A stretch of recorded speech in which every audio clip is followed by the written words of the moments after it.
founder, Dr. Ralph Reed.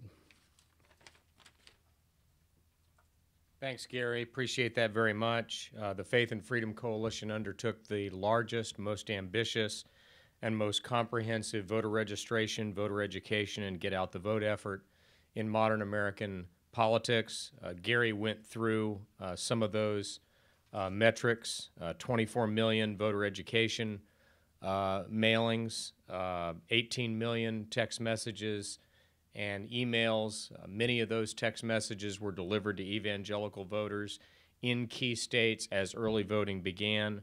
26 million get out the vote calls, tens of millions of voter guides, and in the closing days of the campaign, over 415,000 volunteer get out the vote calls in Ohio alone, and between 50 and 100,000 in Florida, Virginia, Iowa, and Wisconsin, and between 500,000 and 1 million door knocks in those states. So we know that we did our job, and this post-election survey amply demonstrates that we did our job.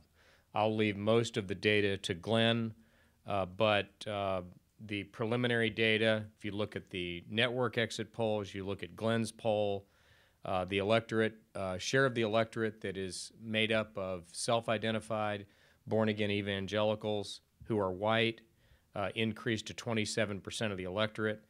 They voted in our survey 77%, in the network exit poll 78%. If you take that data point, it's a 10% swing in support for the Republican nominee among this constituency from the 2008 baseline. That represents, in addition to the increase in their turnout as a share of the electorate, we estimate that it represents approximately 2.7 million additional votes just from that sliver. And then if you add in the faithful Catholics, the frequently Mass-attending Catholics, the other conservative Catholics who broke 67 to 32% for Mitt Romney, it was a very impressive performance in terms of his support among voters of faith.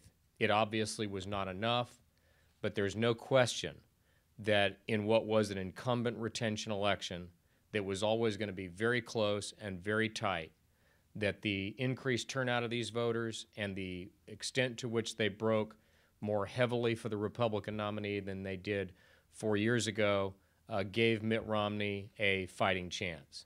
If you look at the data, what caused him to come up short, interestingly enough, was the increase in the minority vote, which I don't think very many people anticipated, and the fact that Mitt Romney lost Hispanics by an even larger margin than John McCain did. If you look at Florida, just as an example, the Hispanic vote increased from 12% 4 years ago to 16% yesterday, and when you calculate in the early vote, and there's no way to have the electorate become 2% to 3% more minority and lose 70 to 90% of that vote in an election that close. Just a couple of other quick observations. Ironically enough, I think Mitt Romney was counting on a change election. It turned out to be a status quo election. Republicans retained the House, Democrats retained the Senate, Democrats retained the White House, but after $6 billion and 190 million in television ads in Florida alone, 45 million in Ohio alone, we pretty much have the same government that we had going into Tuesday. The other observation that I would make is if you look at our voters and you look at all voters, this was a personal victory for Barack Obama. It was not a political victory for the style and brand of liberalism that he represents.